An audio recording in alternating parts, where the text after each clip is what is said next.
biar enak gitu. Kita kan nggak pernah tahu bro. Siapa tahu nih Hmm. nanti ada Katana EV. Iya.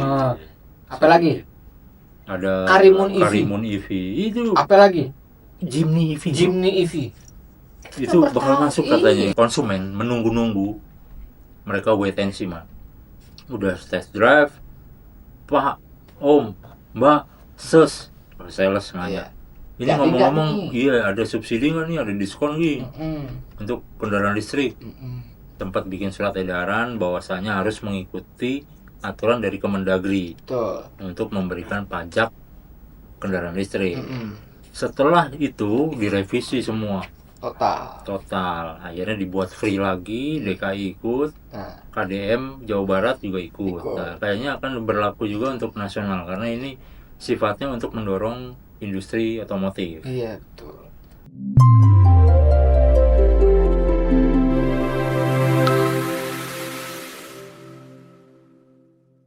Oke teman ngaso, akhirnya yang ditunggu-tunggu datang juga nih, man. Woi, udah siap ya? yo men. Yo men. Teman-teman, kemarin ada info bahwasannya subsidi kendaraan listrik akhirnya di-approve pemerintah man. Iya. Nah, yang menarik adalah itu kemarin orang-orang pada nunggu man. Mulai dari dealer, konsumen, sales. Iya. Nah, ibaratnya nunggu kayak HTS-an kalau kata zaman sekarang ya. Iya betul. Hubungan tanpa status alias hubungan tanpa PSK. Hubungan tanpa kasur. Tanpa PSK, SPK. Bro. SPK. Iya, kok PSK sih bro? Hubungan Rambut tanpa. rapi. Iya dong. Kemarin biar fresh kata barber gue. Pak, biar fresh aja. Fresh apaan? Kumis gue hilang man. Iya. Ibarat kata Samson kan dicukur ininya, ilmunya hilang. Oh iya. Ya, lanjut. Jadi setelah netizen dan dealer dan sales dan konsumen menunggu-nunggu, mereka wait and see man. Udah test drive, Pak, Om, Mbak, Ses, sales nanya. Ini ngomong-ngomong, iya ada subsidi nggak nih, ada diskon nih untuk kendaraan listrik. Wah belum tahu jawaban sales gitu. Nah kemarin di approve tuh sama Menq Pak Purbaya. Terima kasih kita mention dulu mas. Yes. Nah. Pak Purbaya. Tapi ya terusin dulu dah. Iya. Terusin dulu. Iya. Pak Purbaya thank you udah meng-approve itu karena itu jadi jaminan buat konsumen. Jadi orang nggak wait and see.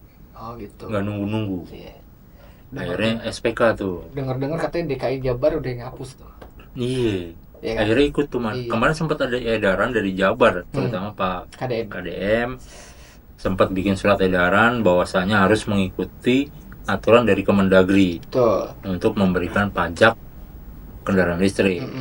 Setelah itu direvisi semua total, akhirnya dibuat free lagi, DKI ikut, KDM Jawa Barat juga ikut. Nah, kayaknya akan berlaku juga untuk nasional karena ini sifatnya untuk mendorong industri otomotif. Iya betul. Tapi gitu. Gue ngeliatnya gini bro, lu jangan seneng dulu. Nah, takutnya ada udang di balik batu bro. Bakwan kali mas. Iya, ada udang di balik bakwan. Iya. Ya kan, kalau pajak ditarik dan orang nggak jadi beli mobil, wah repot. Repot dong. Iya kan, pendapatan daerah repot, pendapatan dealer repot, ekonomi otomotif juga repot. Waduh, repot. Iya, gitu. Iya, tapi kalau gue lihat gini man, karena jumlahnya banyak yang disediain dan itu teman-teman 200.000 unit. 200.000 unit. Untuk subsidi kendaraan listrik artinya motornya 100.000, mobilnya 100.000. Nah, itu pun masih bisa nambah man. Menurut data gue yang himpun ya, gue kasakusuk masih bisa nambah ke depannya. Itu data dari mana? Enggak, maksudnya itu dari Kemenq. Oh, Kemenq. Jadi ya, duit statementnya 200 itu tadi. 200.000 unit ya. Untuk mobil dan motor. Kalau habis nih terserah kata Pak Purbaya, masih bisa nanti ditambahkan kuotanya. Nah, yang menariknya lagi man, jadi gini man.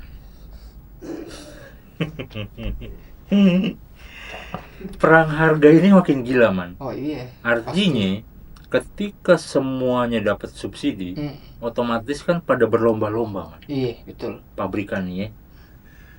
Gua mau lebih murah lagi, toh udah dapat subsidi. Biar value-nya masuk dari sisi harga, gua turunin lagi value-nya. Harganya dimurahin lagi. Itu, man, teman-teman, akan khawatir gue ya, akan terjadi seperti fenomena di China. Apa tuh? Jadi perang-perangan harga, man. Main banting-bantingan harga. Dung. Udah obral ibaratnya. Nggak terserap pasar dengan maksimal. Sedangkan dia udah obral barang itu dengan harga murah, marginnya setipis tisu. Tapi kan gini, bro. Terseleksi jadinya. Perang harga boleh. Iya. Tapi kan yang penting stok gitu. Nah, stoknya apa? Siapa tahu perang harga sekarang stoknya ada di Gias nanti. Biar SPK-nya Gias membludak tuh. Iya, Gias itu bulan Juli apa Juni? Juli. Iya. Kan bisa aja strategi gitu. Sekarang udah bulan apa nih? Sekarang Mei, ya? Mei Juni ya. Lagi ya. Tinggal nunggu waktu aja. Nah, artinya bagi konsumen justru diuntungkan, man. Bener kata lu. Di Gias itu nanti konsumen akan diuntungkan. Semakin lu perang, harga lu makin murah, lu udah fitur banyak kayak ADAS, ada panoramic sunroof dan lain-lainnya. Dulu itu fitur-fitur di mobil mewah, man. Flagship. Harga gopay ke atas lah ya. Nah, begitu itu dikasih di mobil-mobil yang cepek-nopek sekarang. Barang itu bakal laris, man. Betul. Seperti gue bilang tadi, bisa jadi itu adalah mobil daily use. Daily use tuh buat pakai harian. Iya. Daily driver kalau bahasa kerennya. Nah, brand Cina juga lagi, kalau menurut data gue lagi, brand Cina itu lagi gaspol memang. Dari awal-awal dia masuk ke Indonesia, target mereka adalah menguasai Asia Tenggara. Nah, itu dia betul. Salah satunya Indonesia. That's why, man. Indonesia itu kebanjiran investasi. BDD masuk, iya kan? Finvest masuk. Terus si Cherry, Gurih, ngopi lagi.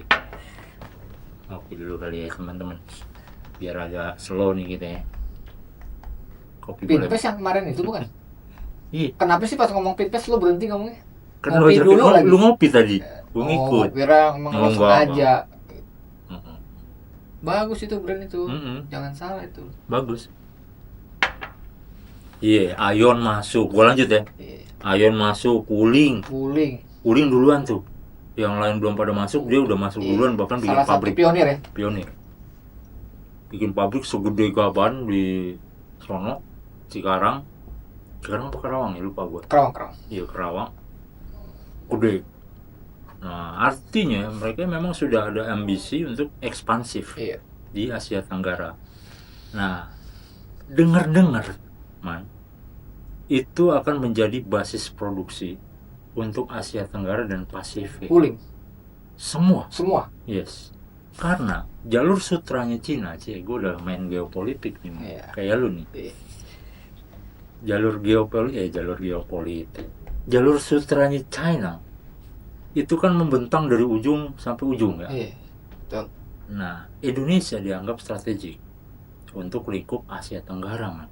Bahkan bisa melebar sampai Pasifik. Iya, betul. Nah, ada dua opsinya. Thailand, man. Thailand dari awal dulu zamannya Kibenen gigit besi, lu tau kan? Tahu. Thailand itu udah jadi basis produksi otomotif. Banyak brand-brand punya pabrik di sana, industri otomotif. Kiblat modifikasi juga. Tailuk. Tailuk. Gitu. Anak-anak Tailuk siapa nih? Nah, sekarang Indonesia harusnya ini menjadi momentum bagi pemerintah untuk memberikan stimulus. Bisa perpajakan, fiskal berarti ya. Bisa land fiskal. Betul. Jadi membebaskan lahannya untuk dibangun industri, nggak usah bayar, sewa aja gitu kan. Terus pajaknya gue gratisin untuk impor barang masuk spare part, terutama bahan baku. itu di-free-kan pajaknya. Harusnya begitu. Sambil kita meng-R&D-kan TKDN. Iya dong, karena komponen mobil listrik sama komponen biasa kan beda. Beda, Man. Kalau dari awalnya udah dikasih stimulus, otomatis kan pabrikan ini jadi senang, Man. Ibarat kata kayak kita pacaran gitu. Neng, ikut abang dangdutan yuk. Nanti kita jadian basko. Kan seneng ya. Betul. Begitu sampai tempat dangdut, belinya cuma kacang apa man yang keledai, kedelai. Iya. Sama bajigur. Tapi kan ujung-ujungnya udah seneng ya. Tapi jangan lupa harus bawa trika. Trika tuh apa? Pelicin. Ya, karena kan semua urusan bisa beres kalau ada pelicin. Oh iya. Gitu. Ya lu pakai trika apa pakai apa lu? Gue enggak. Oh enggak. Asepso. Sabun batang lagi. Pedes ya. Gitu ya. Jadi ini momentum sebetulnya untuk kita bisa mandiri dari sisi industri, Man. Karena dengan banyaknya investasi kan terbuka lapangan kerja. Ini ya tentu sangat-sangat ditunggu ya. Ya jujur aja ekonomi lagi sulit. Kalau ada lapangan kerja ya tentu membantu. Iya. Di satu sisi juga kayak pemerintah juga harus ngasih ini, bro, terutama dari pihak kementerian dan lembaga ya, edukasi soal elektrifikasi gitu kan. Karena yang gue lihat treatment orang nih, cara orang memperlakukan kendaraan bensin dan listrik itu sama. Iya, padahal beda. Karena sekarang insiden paling banyak kendaraan listrik. Kalau lo perhatiin nih, insiden paling sering banget kejadian. Iya. Terakhir kan itu yang taksi hijau tuh. Iya. Itu fatal juga sih. Iya. Jadi memang kayaknya pemerintah dan lembaga itu, kementerian dan lembaga itu harus memberikan edukasi untuk para user ini ya. Iya. Itu. Karena beda ketika lu bawa mobil internal combustion engine, mobil bensin itu ketika lu gas ya biasa kita bawa itu ya, ada LED. Ketika transmisi masuk itu ada LED lah, ada jedanya. Kalau yang mobil listrik kan ibaratnya torsinya instan. Set. Iya, begitu lu benjok dikit nih, set.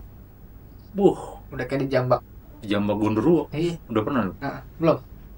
Nah, iya. Begitu kira-kira ngejedak gitu kan. Iya.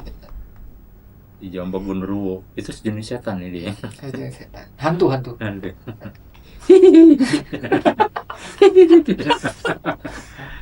Gitu. Jadi sangat instan torsinya. Bahaya sih kalau ketika lu baru pertama kali bawa mobil listrik gitu ya, lu nggak observasi dulu, lu nggak lihat cara dia kerjanya kayak apa. Ya ibarat kata penjajakan dulu. Makanya salah satu kebanyakan dari sekian banyak manufaktur dealer mobil listrik pasti ada test drive. Iya kan? Enggak itu di pameran, enggak itu kita datang ke dealer. Itu pasti abang tes dulu aja deh bang, ya kan? Iya. Dari sini ke Bogor nggak apa-apa bang, ntar nggak balik lagi gitu. Ada gitu ya? Iya benar. Karena emang perlu lu adaptasi, Man. Iya. Adaptasinya itu yang kadang. Iya. Nah kemarin kayaknya si taksi hijau ini kurang dari sisi edukasi. Ya gue denger ya infonya itu banyak pengemudinya yang peralihan dari mobil bensin ke EV. Iya, tapi mereka udah duduk bareng sama Korlantas dulu. Oh iya, info terakhir begitu. Itu disidak sebelum memang. Iya. Disidak sama Kemenhub, Korlantas masuk. Nah temuan-temuannya sih banyak tuh katanya. Iya. Nah kemarin juga udah kita tulis tuh ya kan berita-berita itu. Nah ternyata salah satunya adalah menegaskan untuk melakukan training. Itu yang kurang sih di taksi hijau. Kok jadi taksi hijau yang kita bahas ya? Iya, soalnya kan banyak kejadian di taksi hijau dan itu jadi perhatian publik sekarang. Iya. Taksi hijaunya sih nggak salah, tapi ini bro, bicara tadi soal insentif tadi, apa jangan-jangan mereka ada kekhawatiran untuk kembali bangkit lagi brand mobil Jepang. Nah, ini dia. Ini gue pakai baju Jepang. Oh iya. Apa nih bacanya? Harajuku. Bukan. Dilarang ngerokok di sini. Iya. Betul man. Jadi ini kayak berlomba-lomba. Defensif. Mobil Jepang man, bener kata lu tadi. Ketika dia nggak bisa mengikuti zaman, nggak relate lah dengan kebutuhan zamannya, itu bahkan tertinggal. Nah, memang sulit sih bagi pabrikan Jepang yang sudah existing. Bahkan lu tahu Sony? Tahu. Sony kan dulu rajanya tuh elektronik. Sony juga anak wartawan bro. Itu Sony. Iya. Sony R itu. Sony R itu. Iya. Sony W. Sony W. Sony RW. Sony itu dikenal dengan tip deck sama Walkman segala macam, ya rajanya lah. Iya. Audio lah pokoknya. Audio. Terus juga ada Panasonic. Yes. Nah, ketika dia udah nggak relate, dia udah nggak bisa produksi chipsetnya secara yang kecil-kecil tuh man. Iya betul. Yang nano apa sih? Nano mikro. Itu dah pokoknya. Iya. Anuan dah pokoknya. Iya. Itu ditinggal nah. Makanya beralihlah sekarang brand-brand baru kayak Samsung, terus ada juga yang dari China. Oh iya betul. Kayak gitu-gitu. Akira tuh mas. Akira. Iya. Ada tuh.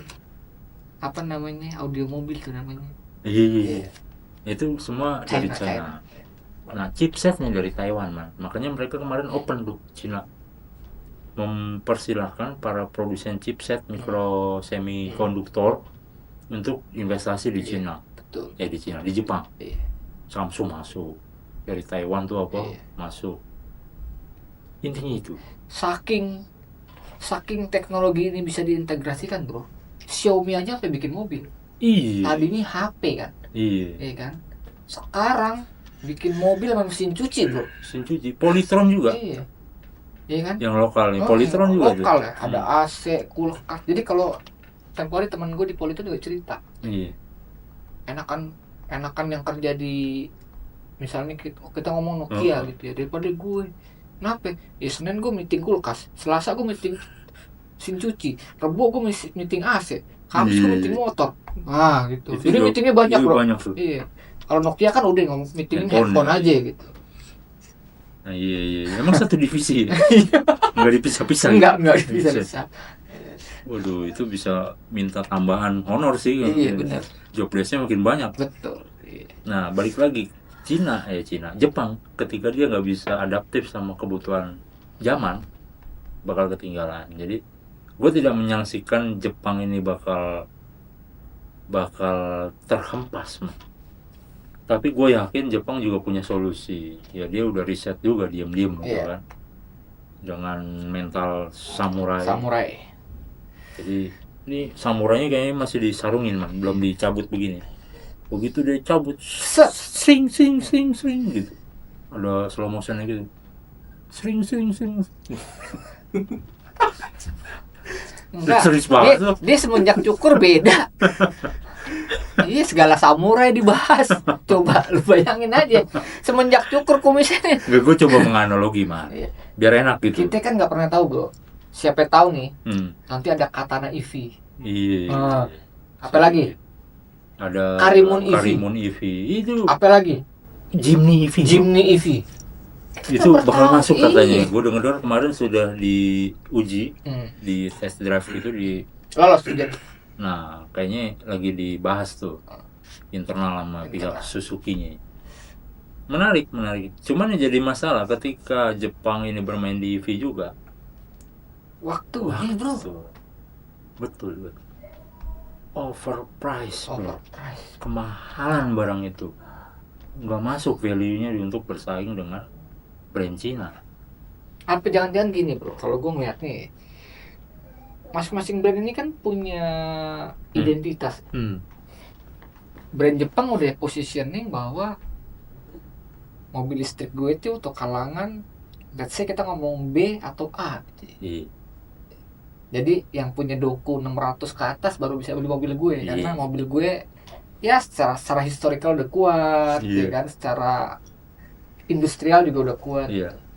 Nah, barang untuk segmen C ini dilihat sama Cina dan ini jadi peluang. Seperti lo bilang tadi, cepet nope dapat mobil listrik bro. Sekarang begitu. Iya.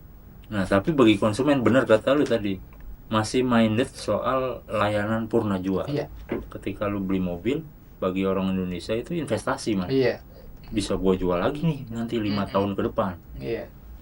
Nah, mobil Jepang kuat di situ, man. Iya, secara identitas ya. Secara identitas, terus harga jual. Betul. Jaminan mutu lah pokoknya. Iya kan. Kuat. Jadi bukan obat nyamuk dong, jaminan mutu ya kan. Iya. Gitu. Jadi dia jual kembalinya masih untung. Ibaratnya gue untung pakai nih selama 5 tahun.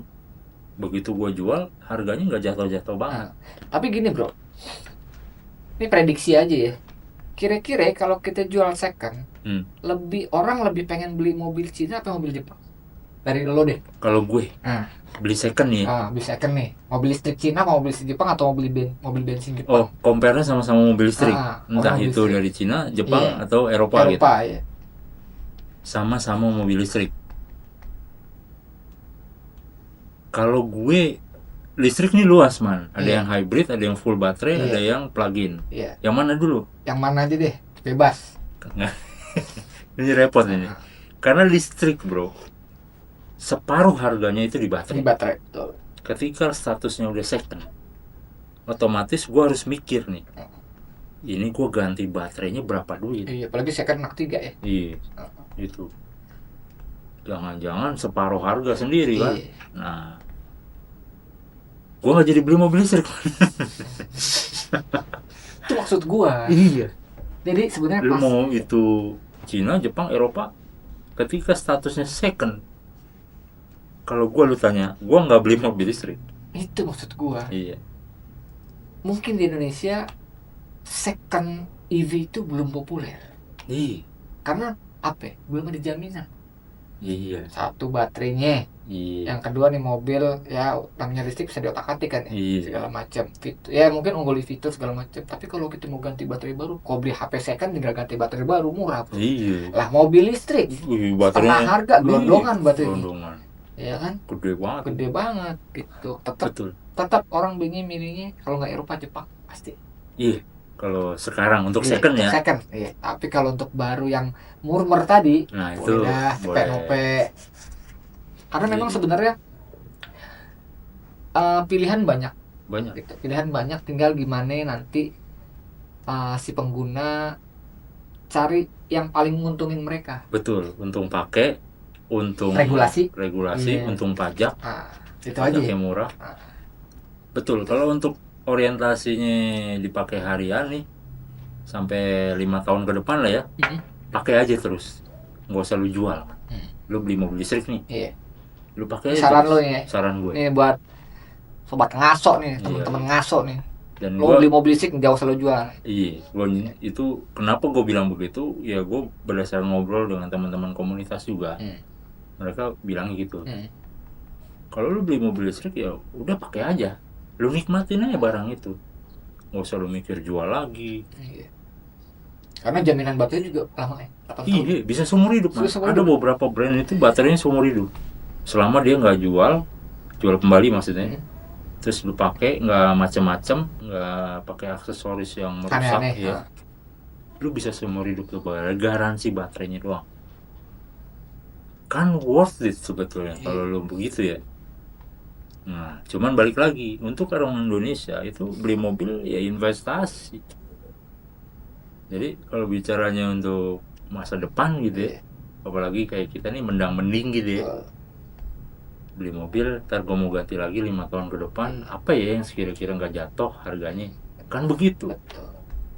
Tapi ini balik lagi sama value bro, sebenarnya bro. Jadi sebenarnya beli kendaraan bagi orang Indonesia itu di masa depan itu punya value. Sama gini deh, contoh lo beli motor dulu Honda C70 motor nih. Sekarang mungkin dipakai kayak odong-odong bro, tapi value-nya atau kolektor, harganya mungkin lebih dari yang baru-baru sekarang. Betul. Jadi ada nilai historis. Nah itu sih yang ke depan mungkin kita bisa akan menjadi klaster sendiri tuh man. Orang yang masih mempertahankan nilai historis, sama orang yang mempertahankan nilai fungsionalis. Iya. Tapi ada bro, satu brand nanti kita undang buat ngobrol di sini. Gue demen nih. barang historis, teknologi kekinian. Jadi ini barang lama dikonversi. Ini barangnya misalkan contohnya mobil jadul gitu, tapi fitur segala macam dikonversi jadi kendaraan listrik. Ada bro. Oh itu lebih ke modifikasi ya, restorasi. Iya restorasi itu udah masuk dalam kategori Rubentina. Kalau di STNK, Rubentina itu rubah bentuk, ganti warna. Iya. Dan itu udah firm bro. Surat legal. Ya. STNK, BPKB segala macam itu legal. Mobilnya apa dia? Macam-macam. Mobilnya macam-macam. Tapi awalnya dia garap motor Vespa dulu. Itu Vespa klasik dibikin listrik. Kalau ada yang browsing di Google nih masih tahu nih, keluar namanya nih. Ntar keluar namanya kalau ada yang browsing nih. Cakep saja. Cakep loh, benar. Berapa ya tempo hari? 3 tahun atau 4 tahun yang lalu itu gue lihat harganya masih sekitar 30-an. Motor. Iya. Vespa. Boleh. Jadi listrik. Dulu kan era-eranya masih sepeda listrik, motor listrik baru Alfa, baru apalah, nggak banyak kayak sekarang. Iya. Dulu kan. Nah itu juga lagi digalakkan pemerintah tuh, jadi konversi. Nah dia kayaknya udah mengantongi sertifikat dari Kemenhub ya untuk Kemenperin. Jadi memang bicara soal kendaraan listrik, kendaraan bensin gitu kan, atau alternatif itu sebenarnya di Indonesia tuh apa yang nggak ada yang kurang bro. Lo mau cari yang konversi ada, mau cari yang murni dari manufaktur ada, mau nyari yang second juga ada. Betul. Tinggal pilihan. Iya betul. Nah berarti kan era baru dimulai nih man. Begitu subsidinya digelontorin sama pemerintah, era baru, perang baru mulai. Tinggal main siapa yang kuat-kuatan nih man. Betul. Dari layanannya, servisnya gimana, alokasi bengkel ya. Iya. Ada nggak tuh? Jangan-jangan kita pakai ke Jawa aja misalnya kan, pulang kampung. Susah nyari bengkel. Nah itu perangnya di situ. Kalau soal harga, semua bisa kasih garansi dan harga murah. Tapi soal layanan ini yang jadi PR. Dan itu semua bisa kita lihat sama-sama ketika momen Lebaran. Nah, iya kan? Berapa banyak nih merek kendaraan listrik yang siap-siap di pinggir jalan, ya kan? Kendaraan kalau yang lain-lain kita udah pada tahu lah ya. Model Honda, Toyota udah aman lah itu, Mitsubishi. Nah, yang listrik nih, mereka bisa ngikutin tren itu. Ya. Kemarin sih udah beberapa APM kendaraan listrik ya, pabrikan itu bikin posko man. Oh gitu. Iya. Cuman memang nggak semasif yang brand-brand Jepang. Dia di lokasinya juga ya tertentu, terus jaraknya juga ya jauh-jauh gitu di mana gitu. Cuman menurut gua itu udah start point yang bagus bagi mereka untuk memfasilitasi teman-teman yang punya mobil listrik mudik. Nah dulu kalau teman-teman ingat pabrikan Jepang pun begitu, mereka masih meraba nih titik-titik mana sih yang sebetulnya rame secara traffic, masih meraba juga. Nah makin kesini kan makin sering, mereka udah hatam lah ya.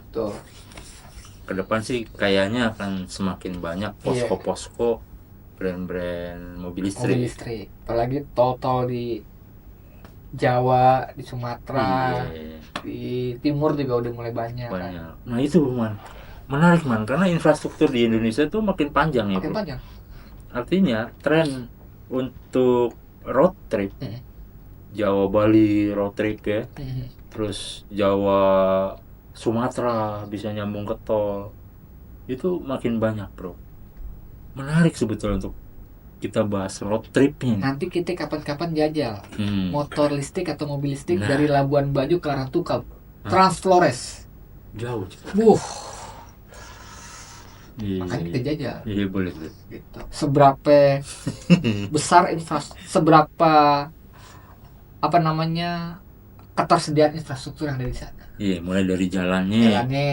Terus apa lagi? Fasilitas chargingnya ya kan, karena itu kan salah satu destinasi wisata favorit. Iya di sana ya. Iya, Nusa Timur. Boleh tuh, cakep tuh man. Jadi kayak ekspedisi experience kita lah sambil jalan pakai mobil listrik nih, nggak di kota gitu ya. Kita dilewati kota-kota yang ada di Indonesia Timur. Iya, tapi teman-teman bisa ini sih ngecek juga man ketersediaan SPKLU tadi yang lo sebut. Itu ada aplikasinya man. namanya PLN Mobile. Nah, di situ bisa kelihatan tuh titik-titiknya man, termasuk jumlah gunnya, jumlah antriannya, sama ininya apa jenis SPKLU-nya. Kan ada yang fast charging, ultra fast charging, kayak gitu-gitu. Tapi ngomong-ngomong, berapa sih sekali ongkos SPKLU? Beda-beda man. Kalau yang biasa tarif normal itu kan kalau nggak salah ya itu 1.300 per 1 kW.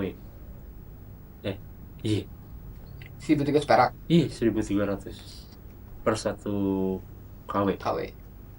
Kalau nggak salah ya, ini yang normal. Terus kalau yang ultra fast, yang fast charging itu beda lagi, lebih mahal, 2.000 sekian. 2.200 kalau nggak salah per kW-nya. Nah, terus kemudian yang ultra fast charging itu juga lebih beda lagi tuh. Nah, tapi teman-teman, kemarin gua ngobrol sama salah satu pengguna mobil listrik. Dia males pakai yang fast charging. Kenapa? Dia menganalogikan kayak handphone. Handphone nih, kebanyakan lu cas pakai yang fast charging, itu kan panas baterainya. Overload. Kepanasan. Tinggal tidur kali ngecasnya. Itu. Kan teknologi udah dipikirin, bro. Nah, walaupun gua tanya, kan udah ada cut off. Iya, ada cut off, fitur-fitur pintar lah istilahnya. Betul. Balik lagi dia analoginya kayak handphone. Semakin lu sering, baterai lu bakalan jebol kata dia gitu. Makanya lebih aman lu ngecas di rumah yang pakai durasi lama, lu colok nanti pagi lu cabut. Oh gitu. Yang normal itu kan bisa sampai 12 jaman gitu ya. Dari 8 jam lah ya. 8 jam lah ya kalau dari 20% sampai 100. Nah, nggak nyampe 100 juga, jangan sampai 100 kata dia. Cukup tergantung baterainya, bro. Cukup sampai 80 kan. Oh gitu. Kayak handphone benar persis. Jadi perlakuan mobil listrik itu kayak handphone. Ngecas jangan terlalu sering pakai fast charging. Jangan penuh-penuh. Jangan penuh-penuh. Gitu. Itu pengaruh ke baterai health kata dia. Makanya tadi yang gue sebut HP jangan-jangan deh. Di Roxy ya. Iya. Sampai tahu. Jadi gitu dia mikirin BH-nya, bro. BH tuh apa? Baterai health. Kopi mulu man. Enak kopinya. Kopi boleh minta. Iya. Nah, cuma gini gue. Kemarin itu kan pencabutan udah nih. Pajak segala macam kan. Tapi kan yang mungkin lewat dipikir sama orang yang punya niat beli mobil listrik adalah kos bulanannya. TCO, total cost of ownership nih gue harus hitung dulu sih. Tergantung mobilnya soalnya. Soalnya jadi orang taunya beli mobil listrik colok di rumah atau sepeda listrik atau motor listrik colok di rumah terus berangkat beres nggak beli bensin. Padahal dia harus ngitung juga kos listriknya. Nah, lu punya simulasi yang gimana nih yang bisa yang gampang? Nah, gitu. Bahasan ini menarik. Gua akan lanjut mungkin di podcast selanjutnya. Karena gua harus hitung. Boleh tuh. Ini kalau ada pertanyaan teman ngaso boleh. Teman ngaso di kolom komentar. Mau nanya apa bebas. Nanti kita hitung. Kita ambil sampel aja semisal BED atau One yang lagi rame. Itu berapa sih lu sebulan? Sebulan kira-kira. Atau enggak motor listrik lah ya. Dengan jarak tempuhnya misalnya 100 km per hari atau nggak nyampe kejauhan 50 km lah dari rumah ke kantor gitu kan ya PP mungkin bisa 100 itu berapa nanti kita bahas selanjutnya ya. Karena harus dihitung dulu teman-teman. Ini menarik nih bahasannya karena bicara soal insentif, bicara soal pencabutan pajak atau kendaraan listrik cepet nope ini menarik bro. Kita bicara mobil dulu mobil cepet dapat apa sih, mobil nope dapat apa sih bro? Sekarang mobil listrik bro, fitur berlimpah. Tumpe-tumpe. Lo nongkrong kagak malu lo. Iya. Sekali bahkan bisa sambil ini man, voice comment. Oh iya benar. Open window. Iya, open window. Dibuka sendiri. Ada wifi-nya. Iya. Mana ada mobil ada wifi. Kalau bukan mobil listrik. Nah ini kita fokusin dulu di perang ini ya, yang perang harga. Perang harga karena ada subsidi makin rame. Semua akan berlomba-lomba untuk menyuguhkan harga yang lebih murah, fitur banyak. Nah, silakan teman-teman kalau punya argumen nih, kita kasih kesempatan untuk tulis di kolom komentar. Apakah ini akan jadi rame terkait dengan subsidi kendaraan listrik sebesar 200.000 unit untuk tahap pertama. Kira-kira habis nggak tuh barang? Kira-kira gitu. Silakan di kolom komentar. Habis ke tuh 200.000 unit banyak. Iya. 1.000 aja banyak, apalagi 200.000. Yes, penjualan otomotif kita setahun mobil ya itu sekitar 800.000 unit. Itu semua. Listrik sama bensin tuh. Iya. 800 sampai 8,5 tahun lalu ya. Itu mobil. Untuk motor itu sekitar 6 sampai 8 juta. Motor mah standar lah ya, 6 sampai 8 juta tahun. Yeah. Kayaknya mobil yang tahun kemarin tuh turun banget sih memang. Ya tahun ini juga diprediksi stagnan nih sekitar 800.000 unit per tahun. Jadi kalau subsidinya sampai 200.000 itu kan seperempatnya sendiri, man. Iya, betul. Mantap barang itu, apalagi bisa nambah. Bisa nambah. Kurang nih bos. Ya, ini kan tergantung SPK di Gias ntar. Nah itu. Ini bakal rame sih. Iya. Dan ya thank you juga bapak-bapak menteri ya. Iya. Udah nggak bikin nunggu-nunggu nih. Udah diputusin. Soalnya kalau lu nunggu man, belum ada regulasi yang jelas. Duitnya baru habis. Itu satu. Yang kedua konsumen juga. Galau. Taruh nunggu SPK ketika ada aturan subsidi lagi. Nunggu lagi. Ujung-ujungnya beli second juga. Iya. Repot. Soalnya ada sebagian orang yang aku pengen nyobain beli mobil listrik ah. Iya kan. Dia punya mobil nih. Penasaran gue pengen pakai mobil listrik gitu. Jadi mungkin negara harus memfasilitasi keinginan itu. Iya, kita colek lagi ya. Iya. Siapa yang kita colek? Pak Prabowo langsung. Pak Prabowo. Boleh dong. Boleh silakan. Tolong dibantu industri kita. Industri gue ngomongnya, bukan lu. Iya, kalau lu mah lu usaha sendiri. Iya. Tolong dibantu industri kita otomotif terutama ini sangat strategik. Membuka lapangan kerja, membuka investasi juga, dan perekonomian juga ujung-ujungnya bakal tergenjot man. Dan yang paling penting mempercepat transisi energi bro. Nah itu juga. Ya kan mungkin dari batu bara ke elektrifikasi. Ya kan energi terbarukan. Ya kan. Lu tau nggak batu bara kita tuh masih dipakai buat bangkitin listrik kan? Pernah gue kata dulu. Batu bara barang Tuhan bagi rata. Barang Tuhan bagi rata. Iya. Boleh lah transisi energi, karena kalau lu mau pakai EV ya dari hulunya bangkitinnya juga harus yang ramah lingkungan. Jangan pakai batu bara lagi. Gitu kan maksud lu? Iya. Ya batu bara tetap perlu lah, tapi boleh lah bagi-bagi sedikit lah untuk transisi. Iya. Karena memang penopang kelistrikan itu masih batu bara. Itu nggak bisa dinafikan. Iya. Gitu kira-kira. Iya. Buat yang masih bertanya-tanya. Ini agak ngeri nih kalau ngomongin batu bara ini ujung-ujungnya politik Pak. Ya gitu kali ya teman-teman ya. Kita sudahi dulu man. Mungkin teman-teman ada yang punya argumen lain atau tanggapan lain di kolom komentar silakan. Sampai ketemu lagi di podcast kita ya man. Ngaso siapin ngobrol, waktu buat ngaso. Ngobrol santai otomotif. Thank you. Sehat-sehat selalu, sukses selalu teman-teman. Jangan lupa makan Indomie pakai nasi.